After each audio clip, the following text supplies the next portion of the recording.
Shalom, selamat pagi Bapak Ibu Saudara sekalian yang dikasihi Tuhan. Kita memasuki minggu Advent yang kedua.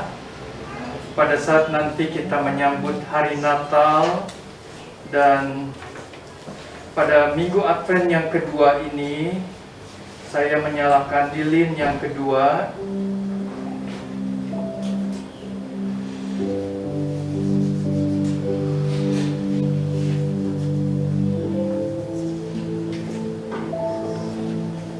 Lilin yang kedua ini menggambarkan kita berjalan di dalam terang kekudusan Tuhan. Tuhan Yesus datang ke dalam dunia membawa terang. Oleh karena di dalam firman-Nya Yohanes 8 ayat yang ke-12 berkata, "Akulah terang dunia. Barang siapa mengikut aku, ia tidak akan berjalan dalam kegelapan, melainkan ia akan mempunyai terang hidup." Biarlah kiranya firman ini boleh menerangi hati kita, untuk kita boleh berjalan di dalam terang Tuhan, di dalam kekudusan Tuhan, saat kita mempersiapkan juga menyambut hari kelahiran Tuhan pada hari Natal. Mari kita bangkit berdiri, kita akan satukan hati masuk di dalam doa. Bapa kami dalam surga, kami mengucap syukur pada pagi hari ini. Kami boleh kembali beribadah kepada Tuhan. Kami memasuki minggu Advent yang kedua, di mana kami mempersiapkan diri bahwa Engkau sudah datang ke dalam dunia membawa terang, dan kiranya kami boleh berjalan dan hidup di dalam terang Tuhan. Kalau dunia ini penuh dengan kegelapan, dunia ini penuh dengan dosa, tetapi Engkau yang telah membawa terang, biarlah boleh menerangi hati kami, kehidupan kami, dan keluarga kami. Bapa kami dalam surga, berkati ibadah kami pada pagi hari ini. Setiap doa kami, setiap pujian, dan firman Tuhan yang akan disampaikan oleh hamba-Mu, berkati ibadah kami pada pagi hari ini. Kiranya hati kami boleh disiapkan, hati kami boleh tertuju kepadamu, dan dijauhkan dari segala gangguan, godaan, apapun yang mengganggu pikiran kami. Terpujilah nama-Mu ya Tuhan, bahwa pertolongan kami datangnya daripada Tuhan Allah, pencipta langit dan bumi. Turunlah kiranya dalam ibadah kami pada pagi hari ini anugerah damai sejahtera dari Tuhan kita Yesus Kristus. Amin. Amin. Kita akan menyembah Tuhan, Bapak Ibu Saudara. Kita percaya Yesuslah satu-satunya terang dunia. Yesuslah yang memberikan terang di kehidupan kita. Haleluya. Dengan hati yang menyembah, kita akan puji Dia. Haleluya, Yesus. Terima kasih.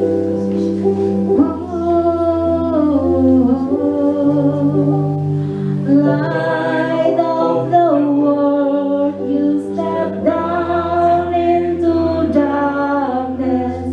Open my eyes, let me see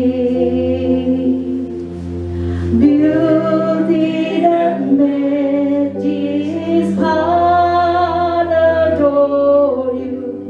Hope of a life spent with you.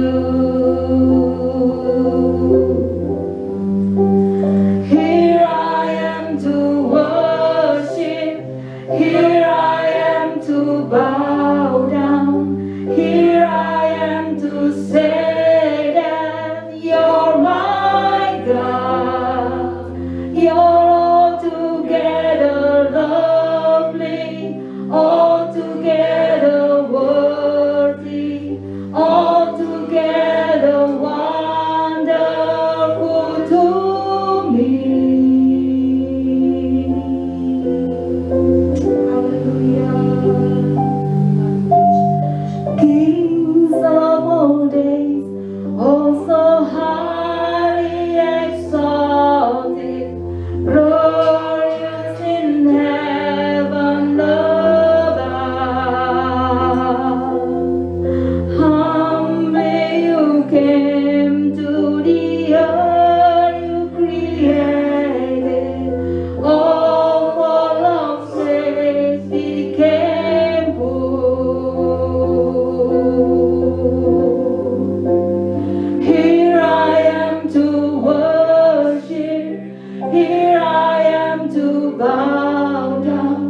Here I am to say that you're my God.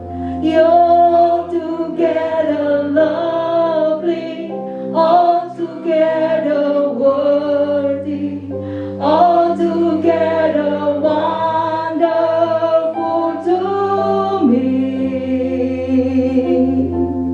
I never know how much it costs to see my sin upon that cross.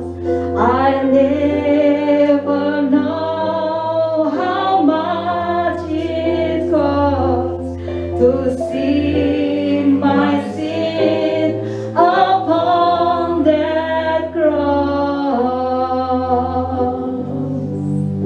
Here I am to worship. Here I am to bow down.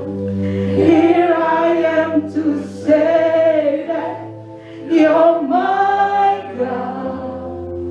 You're altogether lovely, altogether worthy, altogether wonderful to me. Here I am to worship. Here I am to bow down. Here I am to say that you're my God. You're together lovely, altogether worthy, altogether wonderful to me.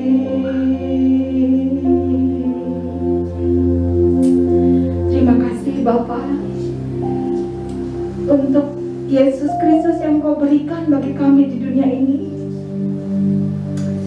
Karena tanpa kehadiran Yesus di dunia ini, kami tidak akan mendapatkan kehidupan yang kekal di surga.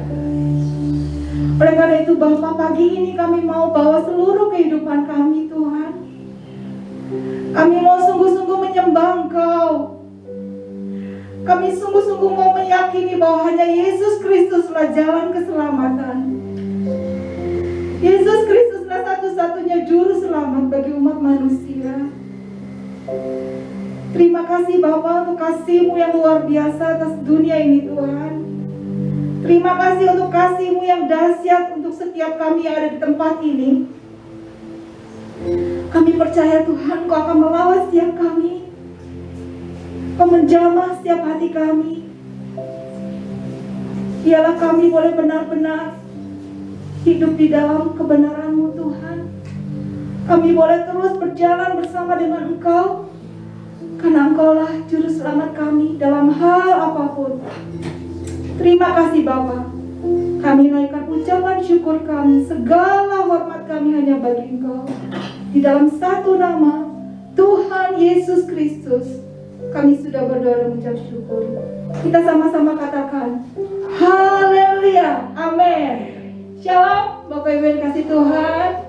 Puji syukur ya, dengan kekuatan Tuhan kita boleh ada sampai saat ini. Shalom juga untuk Bapak Ibu yang di rumah. Kita percaya Tuhan tetap hadir dimanapun, tapi biarlah hati kita tetap tertuju kepada Dia, Tuhan kita Yesus Kristus. Amin. Kita yang sudah diselamatkan, Tuhan sudah beri kuasa dalam hidup kita. Amin. Mari kita pakai kuasa yang dari Tuhan untuk kita boleh berjalan di tengah dunia yang penuh kegelapan ini. Ku diberi kuasa. Haleluya. Kita mau bersorak buat Tuhan. Kita mau angkat puji syukur kita buat Dia. Haleluya. Yes. Ku diberi kuasa dari Raja Mulia, menaklukkan musuh di bawah kakiku. Amin. Ku pakai kuasa dari Raja Mulia. Bila Allah ada bersamaku,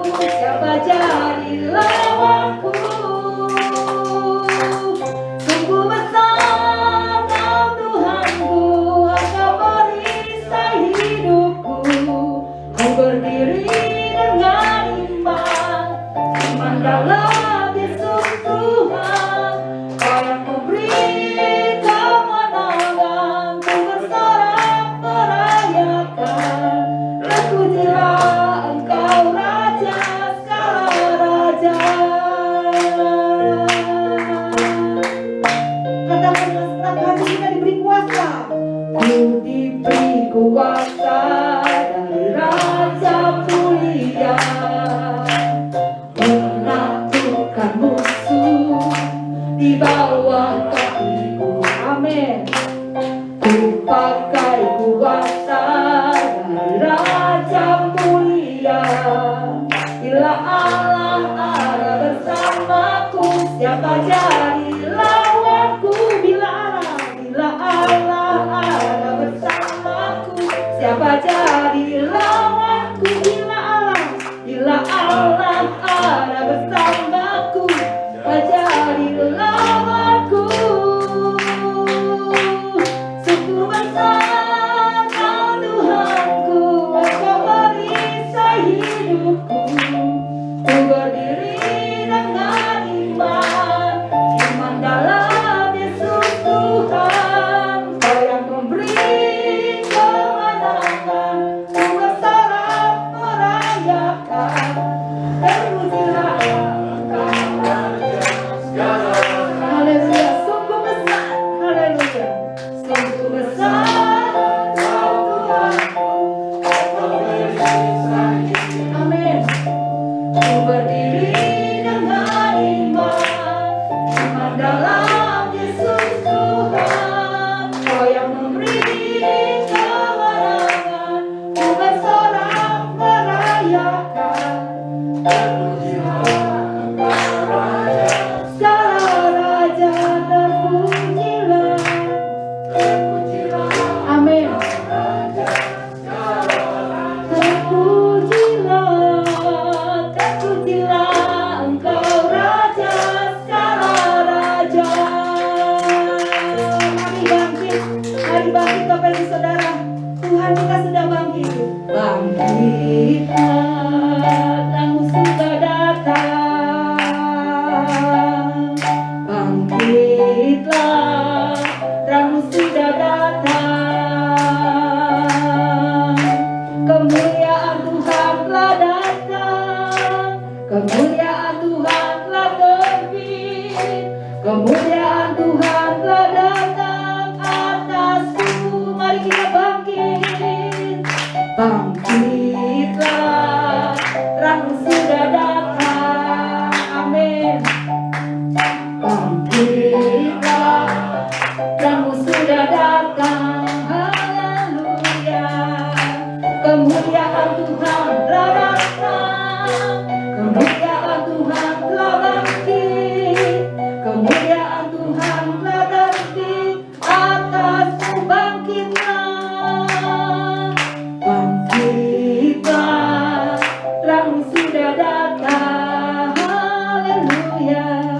Bangkitlah, Terangmu sudah datang.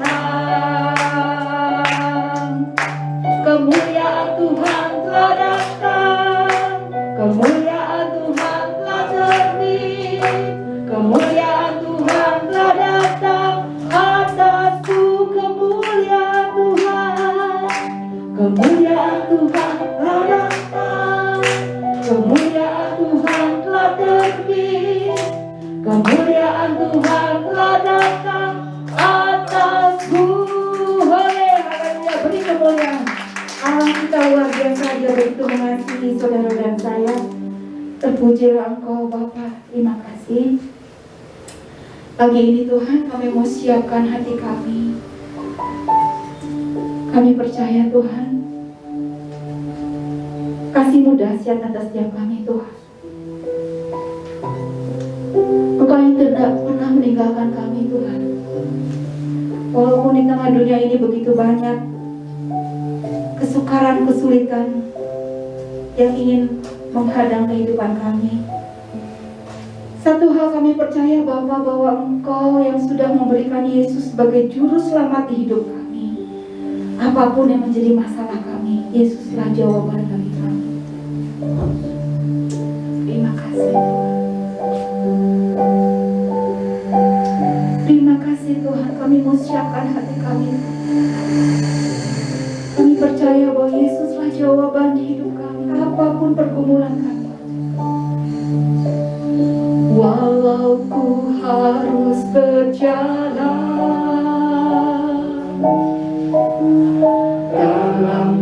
lembah kekelaman, perlindungan-Mu, oh Tuhan, nyatalah bagi hidupku. Tiada pernah sedetik pun, tiada pernah Kau tinggalkan. Sungguh mulia dan sempurna, hanya Kaulah yang disembah. Yesus, Engkau juru selamatku, dalam janji-Mu kemenanganku. Selamanya kan ku nyatakan besar setia-Mu Tuhan di hidupku, Yesus. Haleluya. Yesus, Engkau juru selamatku, dalam janji-Mu. Saya serahkan kepada hamba-Mu. Amin, Yesus. Selamanya kan ku nyatakan besar setia-Mu Tuhan, besar setia-Mu, besar setia-Mu Tuhan, besar setia-Mu, besar setia-Mu Tuhan di hidupku.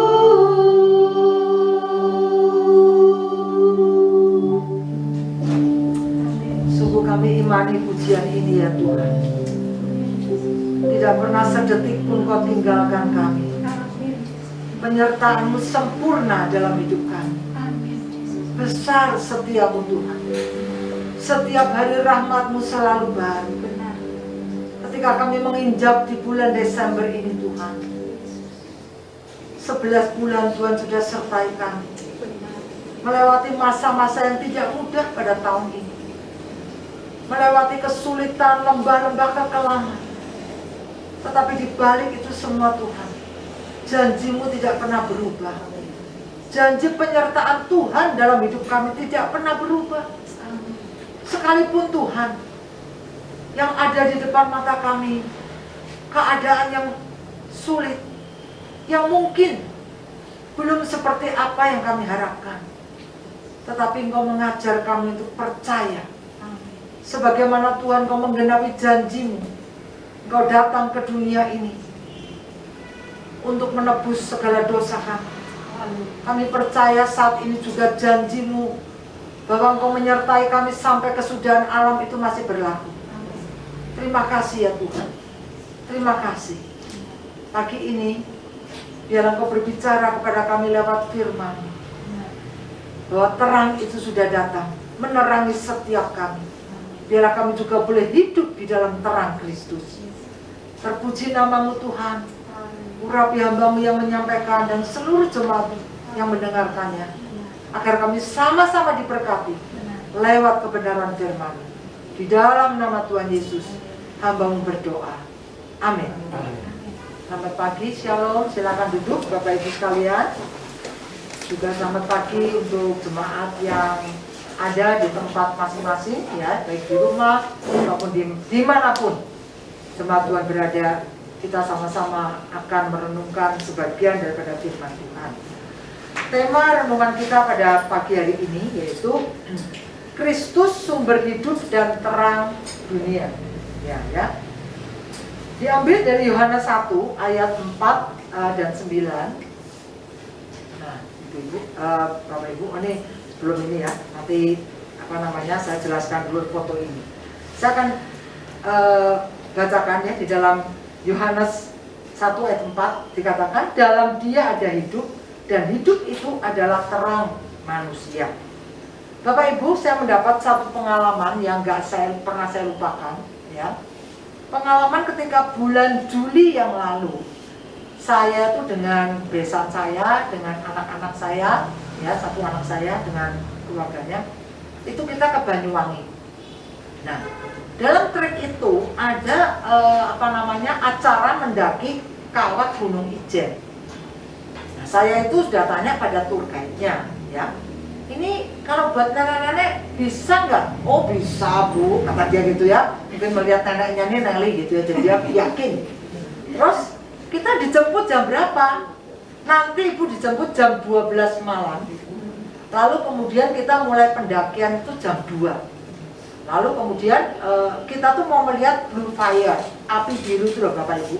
Belerang yang dibakar jadi warnanya tuh biru. Nah saya tuh kan penasaran tuh. Tapi saya tuh rada curiganya gini, kenapa dijemput jam 12, mendakinya jam 2? Nah jadi saya nanya lagi kan, loh mas, ini dijemput jam 12, kok mendakinya jam 2 tuh 2 jam kita ngapain? Oh Bu, dari tempat hotel Ibu ke tempat terminal pendakian itu kurang lebih 1 jam. Nah jadi kira-kira sampai sana sekitar jam 1 lah Bu. Jam 1 sampai jam 2 itu Ibu boleh ngopi dulu, boleh minum teh panas, pisang goreng, super mie gitu loh. Nah saya tuh udah mikir ya, orang tuh kalau mendaki gunung setahu saya itu jangan makan kenyang-kenyang, bener gak? Kalau kita pengen shopping coba di atas gunung mau di mana coba, bener gak? Kan saya juga mikir, ini si masnya ini rada ngaco nih, pikir saya ya. Tapi ternyata tuh benar ibu-ibu, bapak-ibu. Jadi waktu saya ke terminalnya itu ya, ke posnya sebelum pendakian itu, ya di area situ tuh, ya itu udah banyak orang karena mungkin dari waktu itu liburan sekolah.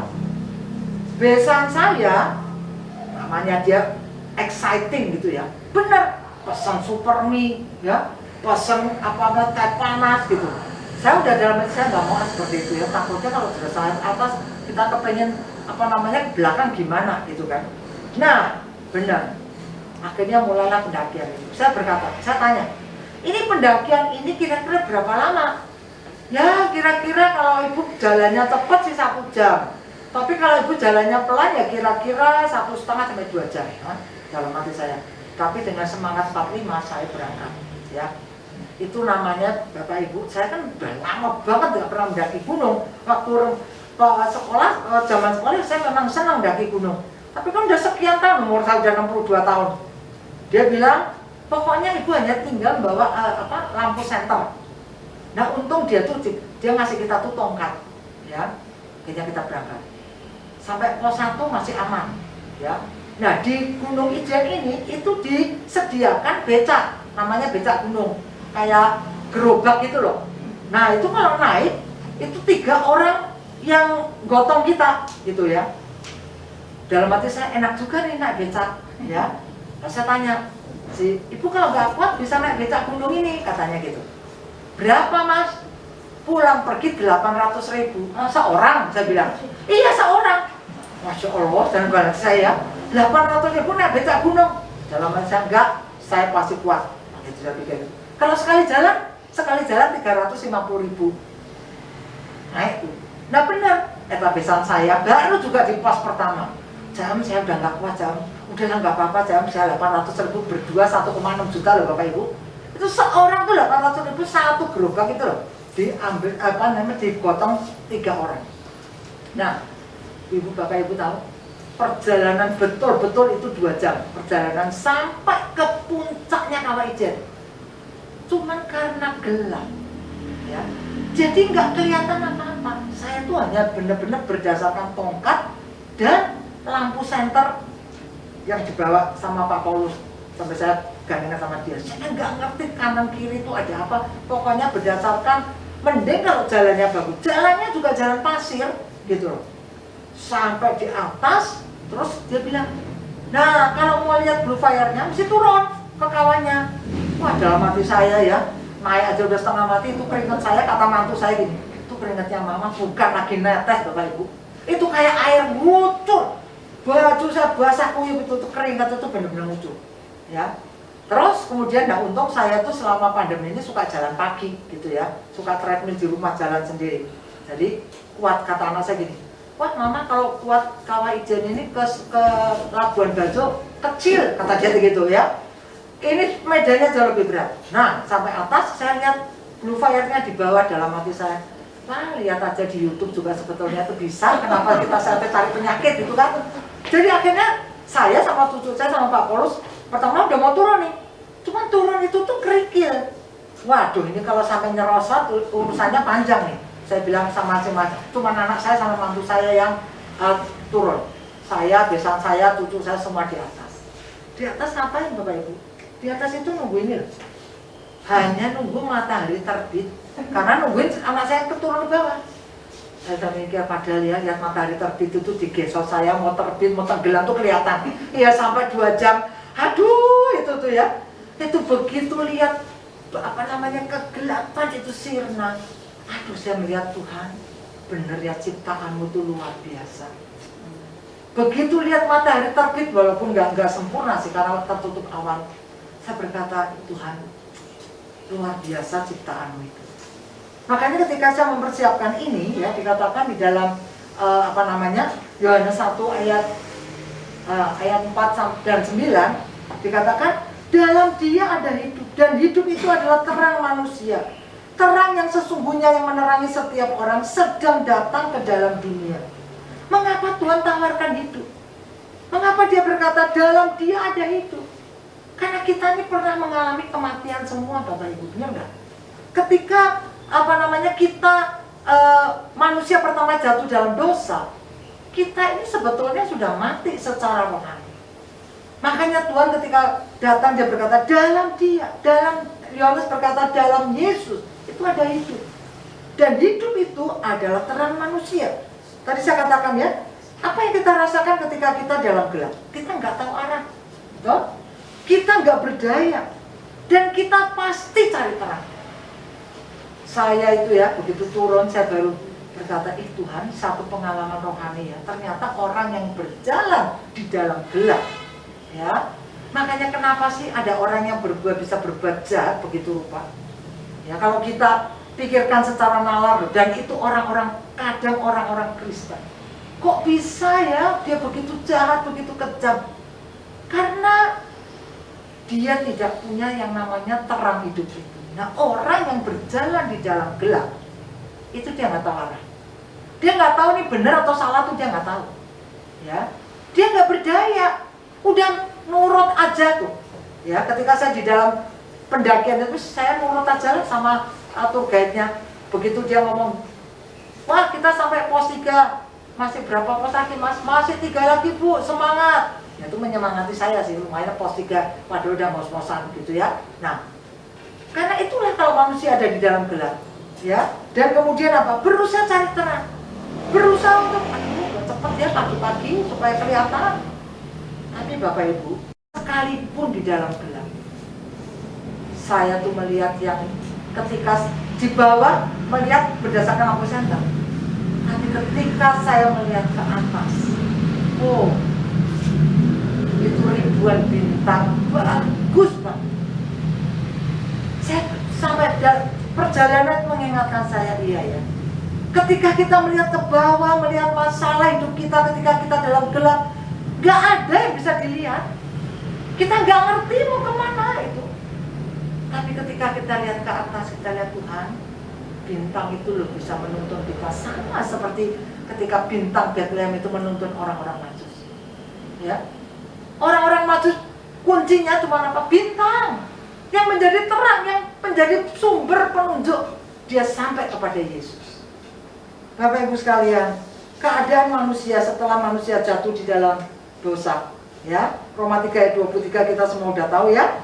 Karena semua orang telah berbuat dosa dan telah kehilangan kemuliaan Allah. Kita sudah putus hubungan dengan Allah. Bapak Ibu, ya, ketika manusia jatuh dalam dosa, kita sudah mati secara rohani, kita nggak punya harapan.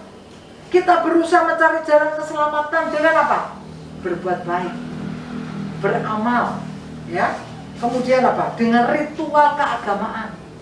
Itu manusia. supaya apa? Kita ini bisa selamat. Tetapi semua itu tidak akan membawa kita kepada keselamatan. Ya. Kalau kita tidak berjumpa dengan terang Kristus itu, hidup kita itu selalu masih ada dalam kegelapan. Sekalipun mungkin kita berkata kita orang Kristen, berapa banyak orang Kristen yang namanya Kristen, ya, KTP-nya Kristen, tetapi hidupnya tidak seperti Kristus. Ya, saya selalu diingatkan statementnya Gandhi, ya, saya suka Kristusmu, tapi saya nggak suka orang Kristen, karena orang Kristenmu tidak seperti Kristusmu. Bapak Ibu, kita hidup di tengah-tengah dunia. Saat ini orang-orang Kristen sedang begitu banyak disorot. Berbuat baik juga disorot, apalagi berbuat jahat. Ya, beberapa bulan ini bukan semua tujuan yang diserang itu orang-orang Kristen. Karena tidak semua orang Kristen itu memberikan contoh yang baik. Ya, nah, Kristus terang dunia. Bagi saya, Kristus terang dunia itu sebuah misteri. Betul? 2 Korintus 4 ayat 6 dikatakan, sebab Allah telah berfirman, dari dalam gelap akan terbit terang. Allah datang sebagai terang dunia. Dikatakan ya, dari dalam gelap akan terbit terang. Itulah Kristus. Nah, misteri Allah apa? Ya, Allah yang transendensi, Allah yang keberadaannya tuh di seberang sana. Tapi dia adalah juga Allah yang imanen, Allah yang saat ini juga hadir dalam kehidupan manusia. Nah, itu kita nggak pernah ngerti. Ya, kok bisa ya? Allah yang begitu jauh menurut pemikiran kita, tapi dia juga ada bersama-sama dengan kita. Ya, kenapa Allah harus ada bersama-sama dengan kita? Bagaimana terang itu terbit? Nah, ini yang sebelum ini ya. Nah, ini. Nah, ya. Bagaimana terang itu terbit? Allah harus berinkarnasi. Ya. Apa artinya? Yohanes 8 ayat 12. Tadi Pak Tim sudah menyinggung ya. Maka Yesus berkata pula kepada orang banyak, katanya, akulah terang dunia. Barang siapa mengikut aku, ia tidak akan berjalan di dalam kegelapan, melainkan ia akan mempunyai terang hidup. Apa artinya Allah itu berinkarnasi? Ya.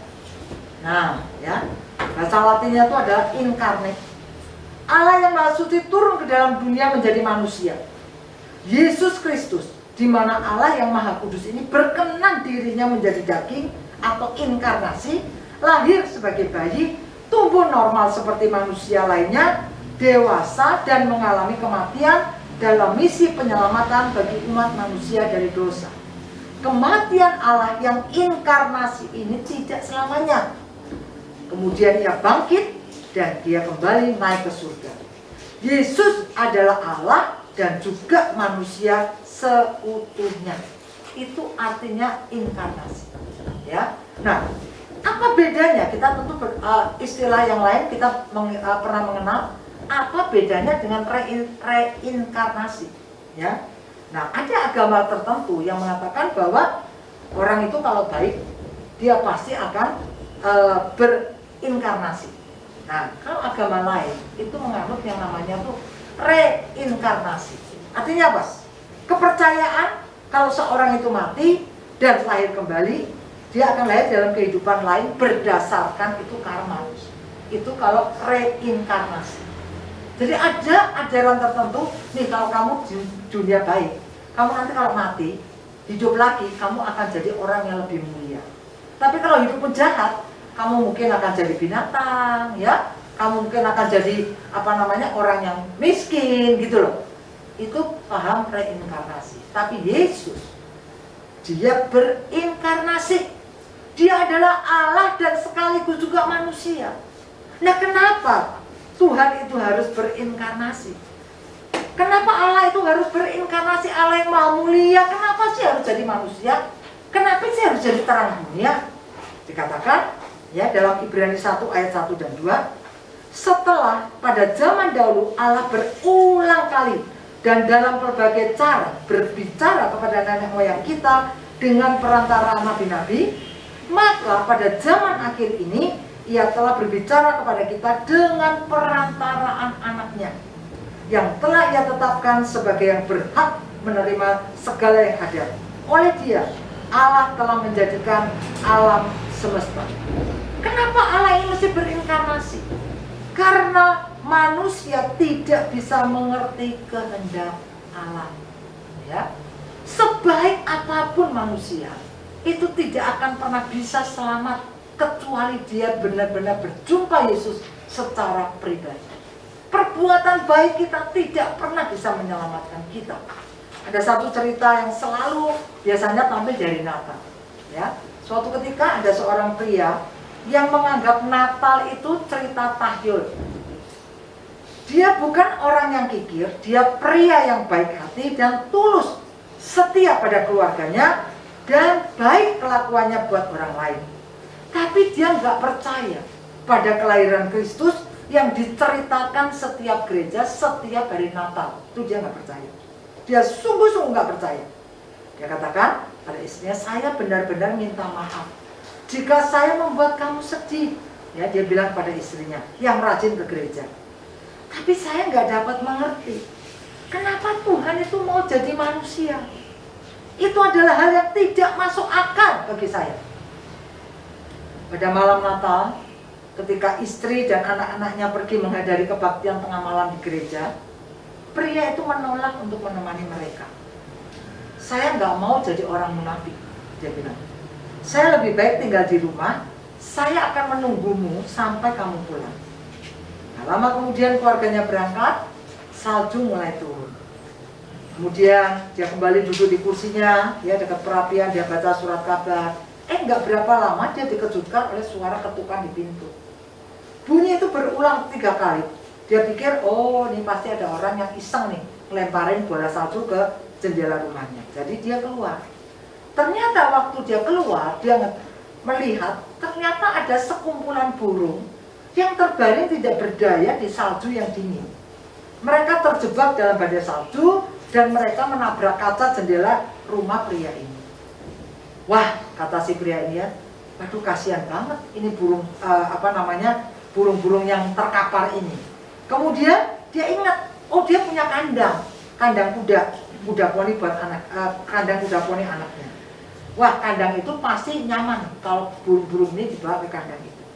Dengan segera pria ini diambil jaketnya, dia pergi ke kandang kuda, dia buka pintu kandang itu selebar-lebarnya, dia nyalakan lampunya. Tapi burung-burung ini nggak mau masuk ke dalam. Ya, nah dia mikir lagi, oh ini mungkin kelaparan nih burung ini ya. Saya mau kasih dia makanan. Pasti kalau dicari makanan dia akan cari makanan itu dan makanan itu saya akan arahkan ke kandang supaya dia lari ke kandang. Dia cacar taburkan makanan itu, dia pikir burung-burung itu akan masuk ke kandang. Ternyata remah-remah roti yang dia tebarkan itu tidak membuat burung-burung ini juga sampai ke kandang itu. Dia sungguh terkejut, ya. Burung-burung itu tidak menghiraukan remah-remah roti tadi dan terus melompat-lompat di kedinginan di atas salju. Pria itu mencoba menggiring burung-burung itu. Tapi justru burung-burung itu berpencaran ke sana kemari, malah menjauhi kandang yang hangat itu.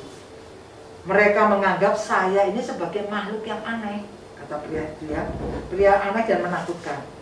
Dan saya tidak dapat memikirkan cara lain untuk memberitahu bahwa mereka dapat mempercayai saya. Kalau saja saya dapat menjadi seekor burung beberapa menit, mungkin saya dapat membawa mereka ke tempat yang aman. Pada saat itu lonceng gereja berbunyi. Pria itu berdiri tertegun selama beberapa waktu mendengarkan bunyi lonceng gereja itu. Kemudian dia berlutut. Dia berkata, sekarang saya mengerti mengapa engkau mau menjadi manusia. Ya. Satu kisah bertahun-tahun Tuhan mengutus nabi-nabinya memberitakan ada juru selamat. Tidak ada seorang pun yang bisa mengerti dan percaya.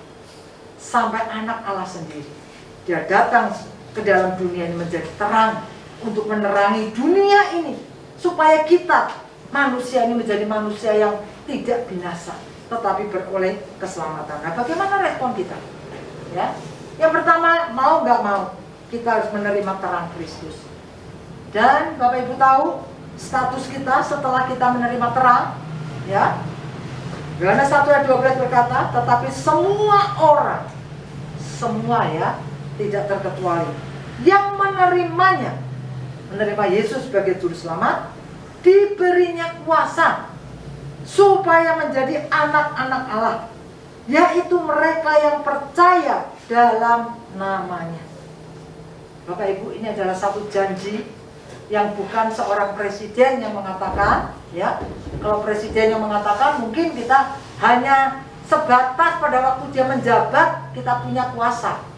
Tetapi kalau itu yang berkata adalah raja di atas segala raja, maka kuasa dari tempat yang maha tinggi itu akan diberikan kepada kita selama-lamanya sampai kita berjumpa dengan dia di surga yang mulia.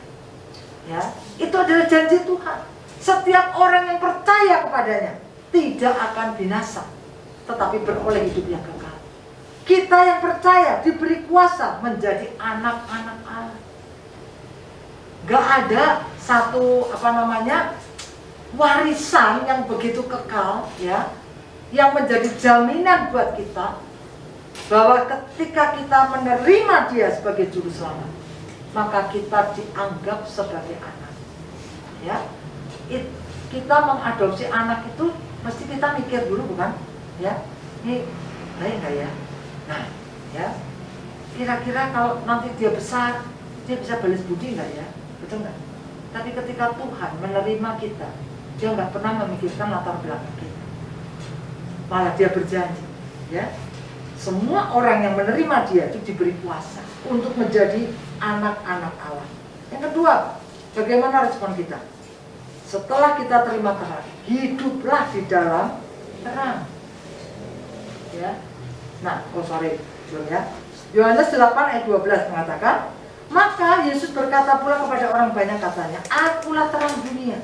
Barang siapa mengikut aku, ia tidak akan berjalan di dalam kegelapan, melainkan ia akan mempunyai terang hidup. Bapak Ibu, ya, hidup di dalam terang Kristus itu berbuahkan apa sih? Ketika firman Tuhan berkata, barang siapa, ya, yang mengikut aku, dia tidak berjalan di dalam kegelapan, melainkan dia akan mempunyai terang hidup. Apa cirinya orang yang punya terang hidup? Dikatakan dalam Efesus, memang dahulu kamu adalah kegelapan, ya, tetapi sekarang kamu adalah terang di dalam Tuhan. Sebab itu hiduplah sebagai anak-anak terang. Apa cirinya? Karena terang hanya berbuahkan kebaikan, keadilan, dan kebenaran. Itu cirinya.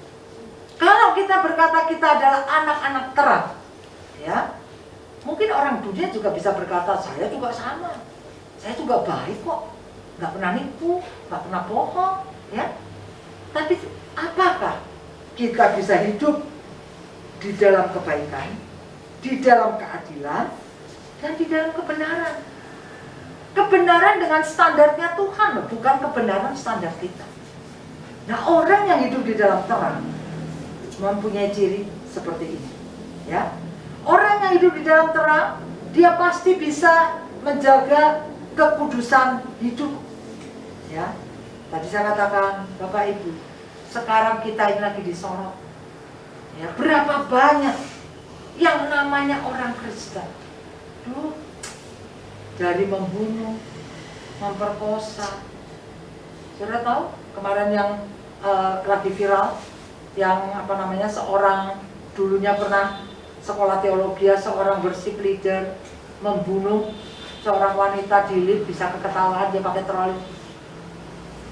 Itu yang dibunuh itu karyawannya, kakaknya, kakak ipar saya, di Jakarta. Jadi cicinya Pak Paulus, karyawannya cicinya Pak Paulus, kakaknya Pak Paulus. Pagi masih ketemu di kantor. Orangnya baik, periang, umur 36 tahun. jujur. Pagi masih ketemu. Pakai baju warna kuning, makanya waktu diketemukan bajunya di syuting itu, aduh, kakak ipar saya tuh sampai shock. Pagi masih ketemu, siang jadi mayat dibunuh. Yang ngebunuhnya seorang bersih leader juga. Saudara tahu kalau lihat kronologi ceritanya, aduh ya ampun, seperti di film. Ada ya orang kejamnya kayak gitu loh Bapak Ibu. Nah, orang yang hidup di dalam terang, ya, itu dia cirinya dia hidup di dalam kekudusan. Ya. Kemudian apa ciri yang kedua? Bisa melihat kebaikan Tuhan, kedua ya. Nah, ini ya. Dia bisa melihat kebaikan Tuhan di tengah-tengah zaman yang nggak mudah saat ini. Saya diberkati kesaksiannya Butin. Ya, bagaimana Tuhan meluputkan Philip ketika gempa di Cianjur. Ya. Di tengah-tengah situasi yang demikian menakutkan, tapi kita masih bisa melihat kebaikan Tuhan dalam hidup kita. Saat ini mungkin kita juga masih mengalami gelap, baik dalam mungkin usaha, pekerjaan, keluarga, dalam hidup kita. Ya, tahun ini memang tahun yang tidak mudah, tapi percaya Bapak Ibu, bisakah kita tetap melihat kebaikan Tuhan dan memahami kedaulatannya Tuhan? Ya, mungkin saat ini tadi saya katakan ya, saat ini mungkin kita masih bertanya, Tuhan, kita diingatkan tuh berapa tahun yang lalu saya merayakan Natal, bisa pergi ke luar negeri mungkin, ya, bisa pesta mungkin. Tahun ini semua harus kencangkan ikat pinggang, ya. Tapi justru di Natal tahun ini yang mungkin bagi kita diwarnai dengan kegelapan, percaya Bapak Ibu, Tuhan mau kalau terang itu ada, kita tetap bisa melihat kedaulatan Tuhan. Tuhan gak pernah salah dalam hidup kita, gak pernah salah. Ada banyak kesaksian ya di hari Natal ini. Ketika saya besuk salah satu jemaat ya yang sudah 48 tahun, dia kena penyakit, saya lupa namanya penyakitnya apa, yang ototnya makin lama makin lemah. Oh, saya diberkati banget. Ketika saya tanya, kamu kecewa nggak sama Tuhan? Ya, ini udah akhir tahun lagi loh. Dan sekarang ini dia pegang gelas aqua saja ini nggak bisa, Bapak Ibu, nggak bisa ini, pegang gini tuh nggak bisa. Gitu. Dia harus dibantu, untuk duduk harus dibantu, untuk tidur lagi harus dibantu. Pernah waktu itu membantunya lagi pergi, dia jatuh, untung dia bilang bersyukur ada meja, saya nggak kena pinggirannya meja. Kan udah lemah. Kamu pernah nggak kecewa dengan Tuhan? Dia katakan, oh selalu orang tanya seperti itu. Yang besuk ke saya selalu tanya seperti itu. Dan mereka selalu mengharapkan saya menjawab, ya kecewa dong. 48 tahun. Orang yang disembuhkan Tuhan Yesus saja di kolong Siloam 38 tahun. Ini 48 tahun belum sembuh. Tapi dia katakan, selalu saya jawab, saya nggak pernah kecewa dengan Tuhan. Karena dia mendesain saya, dia menciptakan saya, dia pasti tahu yang terbaik buat saya.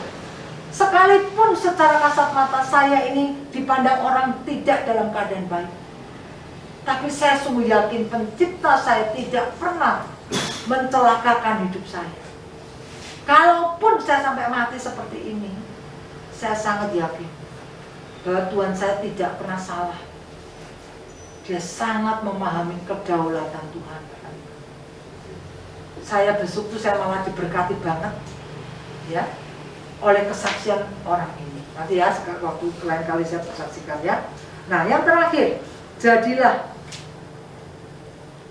Nah, ya. Bagaimana respon kita? Jadilah pembawa terang. Kisah Rasul 13 ayat 47 berkata, sebab inilah yang diperintahkan kepada kami.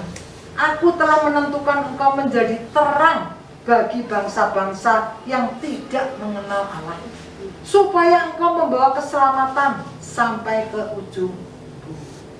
Ya, jadilah pembawa terang. Tuh, saya juga diberkati dengan kesaksiannya Butin ya, membawa Ipin dan Upin ya, bisa sampai ke rumah Tuhan. Jadilah pembawa terang. Kalau engkau sudah menerima terang Kristus, engkau juga dapat menjadi pembawa terang dan harus jadi pembawa terang. Ya, Dimanapun kau berada. Mungkin saat ini Tuhan masih izinkan kau tinggal di pom bensin, tapi itulah tempat di mana engkau menjadi pembawa terang. Ya, jangan berkata, Tuhan, kok hidup saya gini terus ya Tuhan. Udah ikut Tuhan gini kan, nggak jadi orang kaya Tuhan. Jangan pernah bertanya, ya, kapan Tuhan saya melihat mujizat Tuhan? Orang lain bisa percaya Tuhan, orang yang nggak percaya Tuhan diberkati Tuhan. Saya ikut Tuhan juga tetap aja seperti ini. Tahuilah, ketika kita percaya dan terima Yesus sebagai terang dalam hidup kita, maka kita punya warisan yang tidak pernah bisa direbut oleh orang lain, yaitu warisan hidup yang kekal. Satu kali kalau kita tinggalkan dunia ini, kita nggak pernah tahu kapan kita dipanggil pulang oleh Tuhan. Jangan pernah kita berpikir, oh saya masih muda, masih lama. Itu korban gempa tuh nggak pernah tahu kalau dalam waktu seketika dia bisa kena gempa dan meninggal. Tidak pernah tahu. Tapi kalau orang yang percaya dan terima Yesus dalam hidupnya sebagai terang, kita punya satu jaminan. Satu kali kalau kita dipanggil pulang oleh Tuhan, kita punya tempat yang pasti. Bukan lagi mudah-mudahan, bukan lagi ya atau enggak ya, bukan. Tapi kita punya tempat yang pasti. Itu warisan yang tidak pernah dunia bisa berikan. Tapi itu kita terima dari Yesus. Karena dia berjanji, dia yang berjanji sendiri. Ya, Bapak Ibu, ini adalah tahun 2023. Ya,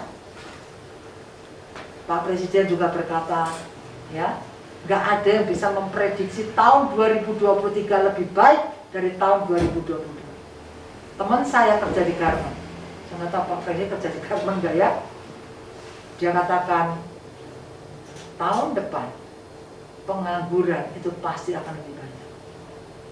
Dia katakan dia karena pimpinannya 40% order ekspor garmen ke luar negeri dibatalkan di perusahaannya. Tidak ada seorang pun yang bisa memprediksi tahun depan itu tahun yang penuh dengan kegemilangan, nggak ada.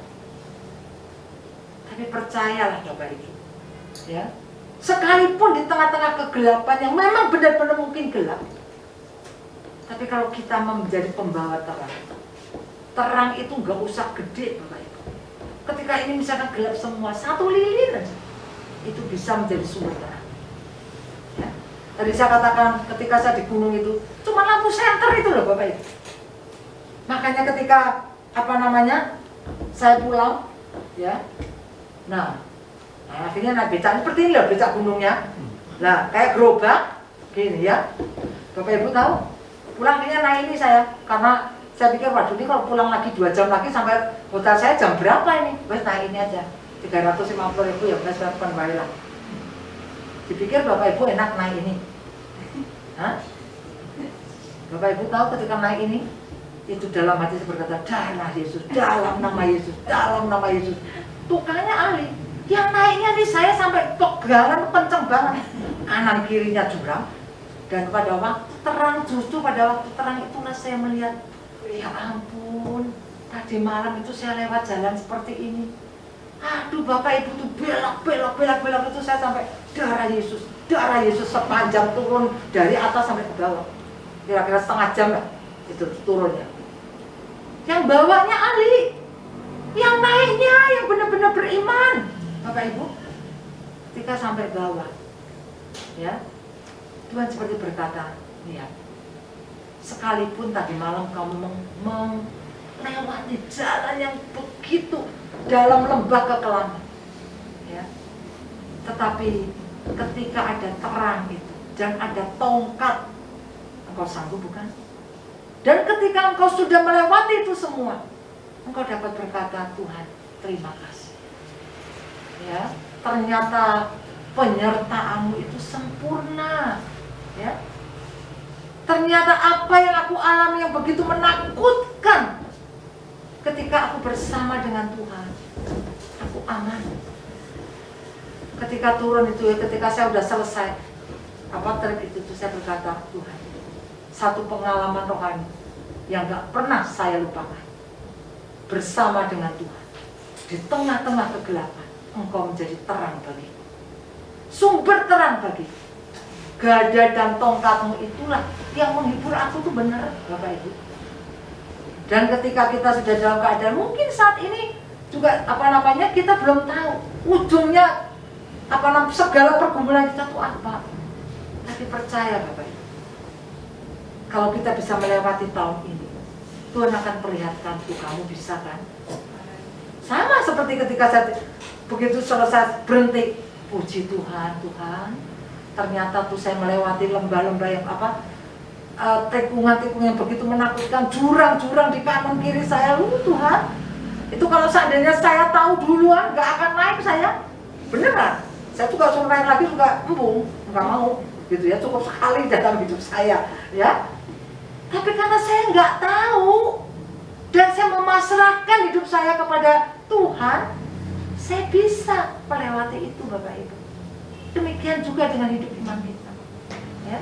Kadang kita nggak tahu Tuhan saya tuh mesti gimana, berdoa sudah, berusaha sudah, tapi kok tetap aja saya belum bisa melewati satu zona nyaman. Percaya Bapak Ibu, Dia tetap ada menyertai kita. Terang itu tetap menyertai kita. Satu kali pasti kita akan melihat, iya ya Tuhan, kalau aku bisa melewati ini itu bukan karena aku. Iya ya Tuhan, terima kasih, Engkau sumber terang bagiku. Terima kasih Tuhan, aku bisa melalui ini bukan dengan kekuatanku, tapi dengan kekuatan Tuhan. Amin. Ya, mari kita akan berdoa. Mari sejenak kita akan bersatu teduh Bapak Ibu. Sebentar lagi kita akan menutup tahun 2022 ini. Tahun yang tidak kalah sulitnya dengan tahun 2021. Bahkan mungkin lebih sulit. Saya pun mengalami. Tetapi firman ini mengingatkan kepada kita, Yesus adalah pembawa terang. Dia datang sebagai terang untuk menerangi kegelapan dunia ini. Dan Dia berkata, barang siapa yang menerimanya, maka dia akan diberi kuasa untuk menjadi anak-anak Allah. Dan dalam perjalanan kita sebagai anak-anak terang, tidak selalu hidup ini mudah. Tetapi kita boleh melihat ada kebaikan Tuhan di sana. Kita boleh melihat ada janji Tuhan di sana. Kita boleh melihat bagaimana pertolongan Tuhan tetap ada dalam hidup kita. Kita boleh melihat kedaulatan Tuhan yang berlaku dalam hidup kita. Dan akhirnya kita dapat berkata, terima kasih ya Tuhan, kalau aku boleh melewati tahun 2022 ini. Aku masih diberi kesehatan oleh Tuhan. Aku masih bisa mendapat tempat bernaung. Aku tetap dapat melihat anak cucu menantuku dengan baik. Terima kasih ya Tuhan, kalau aku bisa makan setiap hari. Terima kasih ya Tuhan. Terima kasih Bapa di dalam surga. Terima kasih Tuhan, Engkau Allah yang seharusnya ada di tempat yang maha tinggi, tapi Engkau rela turun ke dunia ini, berinkarnasi menjadi manusia, lahir di kandang yang hina, dalam penolakan, dalam ancaman pembunuhan.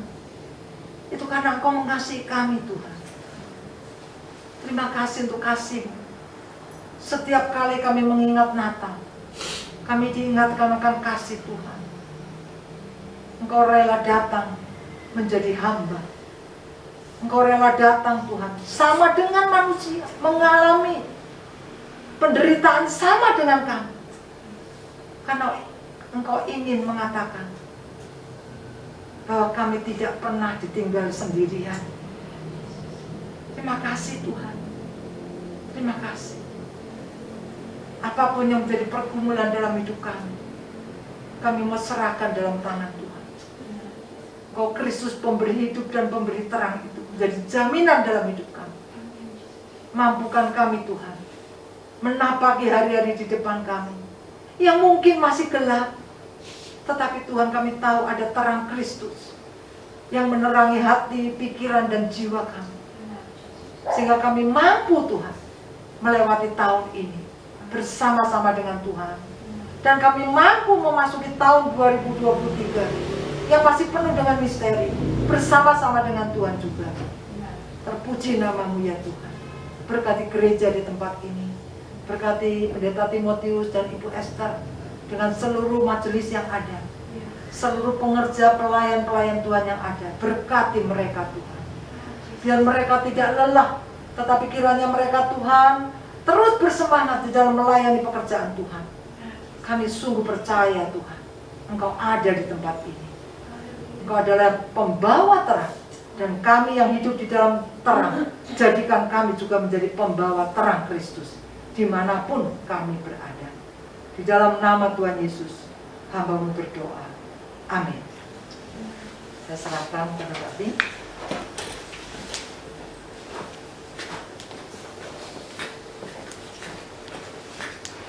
Terima kasih buat Ibu Kumala yang sudah menyampaikan kebenaran firman Tuhan bagi kita semua, bahwa Tuhan Yesus datang membawa terang, dan biarlah terang itu boleh memberkati kita, menerangi hidup kita. Terima kasih baik Ibu Kumala dan Pak Paulus yang selalu mau melayani di tempat ini. Seperti yang dikatakan bahwa tahun ini memang berat, penuh dengan tantangan dan kesulitan, tetapi kita bersama dengan Tuhan, kita mampu, kita sanggup. Dan biarlah terang Kristus itu menerangi hati kita, pikiran kita, jiwa kita, dan rohani kita. Pada minggu depan kita akan merayakan hari Natal. Firman Tuhan akan dilayani oleh Pendeta Yesaya Sitompul. Kiranya Bapak Ibu bisa menghadiri perayaan Natal kita bersama. Pada tahun ini memang kita juga merayakan dengan kesederhanaan. Kita tidak, ya seperti yang dikatakan bahwa kita memang mengikat pinggang kita, harus mengetatkan ikat pinggang kita. Jadi seperti pohon Natal ini, tahun ini kita tidak beli apa-apa, tetapi ada anak Tuhan yang cinta Tuhan mau meminjamkan aksesoris Natal. Kita sudah punya pohonnya, lampunya kita sudah punya, dan aksesoris ini begitu indah. Dia sendiri yang memasang dengan dengan penuh kasih. Dan kita boleh melihat pohon ini indah. Dan biarlah kita pada Natal ini boleh merasakan kasih dan terang Tuhan di dalam kehidupan kita.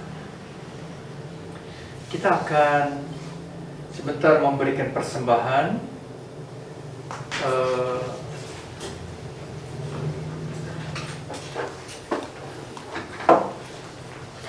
Kita akan satukan hati masuk di dalam doa. Bapa kami dalam surga, terima kasih buat firman-Mu yang telah disampaikan oleh hamba-Mu. Berkati dan meteraikan firman di dalam hati dan kehidupan kami. Biarlah kami di dalam dunia yang gelap, yang penuh dengan kejahatan ini, tidak merasa kegelapan, tetapi terang Kristus itu senantiasa menerangi hati dan pikiran kami. Tuhan sertai dan pimpin kami semua. Tuhan memberkati Ibu Kumala di dalam kehidupan, di dalam pelayanan, di dalam keluarganya. Tuhan memberkati dan memakai Ibu Kumala, Pak Paulus, dan keluarga menjadi alat bagi kemuliaan nama Tuhan. Terima kasih Tuhan. Kami panjatkan doa ini dalam nama Tuhan Yesus. Amin. Amin. Kita angkat pujian Bangkitlah, terangmu sudah datang. Amin. Bangkitlah.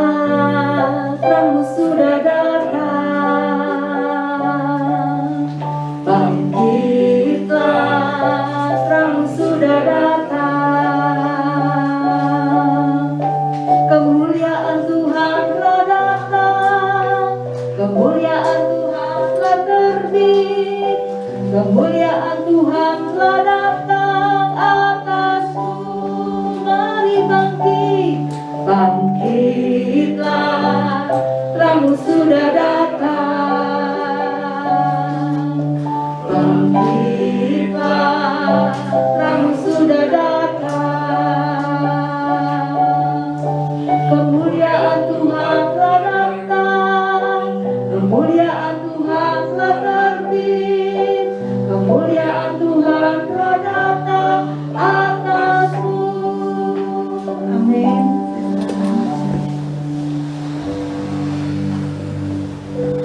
Pagi hari ini juga kita kedatangan dua bersaudara kembar, ya, saudara Agus dan Adi.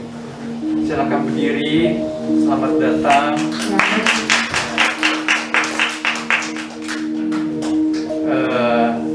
Tentunya kisah kehidupan mereka juga punya cerita yang panjang, ya. Tapi beberapa kali dua bersaudara ini pernah membantu di tempat ini, membersihkan dan membereskan segala sesuatu.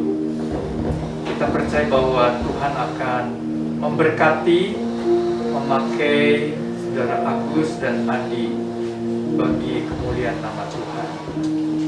Ya, kita akan bersama menutup ibadah ini di dalam doa. Mari kita bangkit berdiri. Tuhan, terima kasih buat segala berkat anugerah yang Kau berikan kepada kami. Terima kasih buat song leader Ibu Sinmei yang sudah melayani Tuhan. Berkati pelayanan dan kehidupannya. Juga Bapak Freddy. Tuhan memberkati mereka. Tuhan, terima kasih kami boleh memberikan persembahan kepadamu. Biarlah persembahan ini boleh dipakai bagi pekerjaan Tuhan. Nama Tuhan yang ditinggikan, dipermuliakan. Kami mengingat di dalam doa, ya Tuhan, menjelang hari Natal, umat-Mu, gereja-gerejamu merayakan hari Natal, baik di gereja ataupun di gedung. Kiranya Tuhan memimpin, menyertai perayaan Natal umat-Mu boleh berjalan dengan baik dan aman. Tuhan memberkati supaya umat-Mu pada Natal ini boleh menerima berkat-berkat rohani yang daripada Tuhan. Kekuatan untuk boleh memasuki tahun mendatang, tahun 2023 yang masih kami rasakan penuh dengan tanda tanya. Tuhan, kami juga berdoa bagi korban gempa, baik yang di Cianjur maupun yang kemarin terjadi di Garut. Kami berdoa kiranya Tuhan menolong, mengasihani korban-korban gempa, boleh mendapatkan bantuan, pelayanan, dan boleh dihiburkan. Kami berdoa bagi anak-anak yang mungkin juga mengalami trauma, supaya mereka boleh dikuatkan, boleh dihiburkan dan diberi pengharapan, semangat kembali. Terima kasih ya Tuhan, terima kasih. Kami menyerahkan ya Tuhan jemaat-Mu di tempat ini, keluarga-keluarga. Mungkin ada yang mempunyai masalah, tantangan, kesulitan.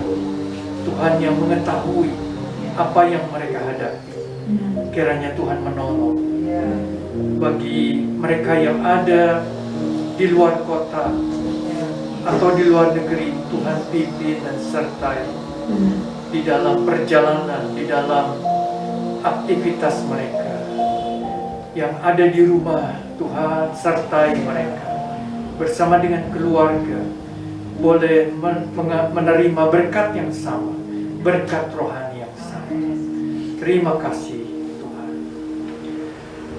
Saudaraku yang kekasih, terimalah berkat Tuhan. Kiranya kasih sayang dari Allah Bapa di surga, anugerah keselamatan dari Tuhan Yesus Kristus, dan pertolongan daripada Allah Roh Kudus turun ke atas kita sekalian, mulai saat ini sampai Maranatha, Tuhan Yesus datang kembali. Amin. Sembada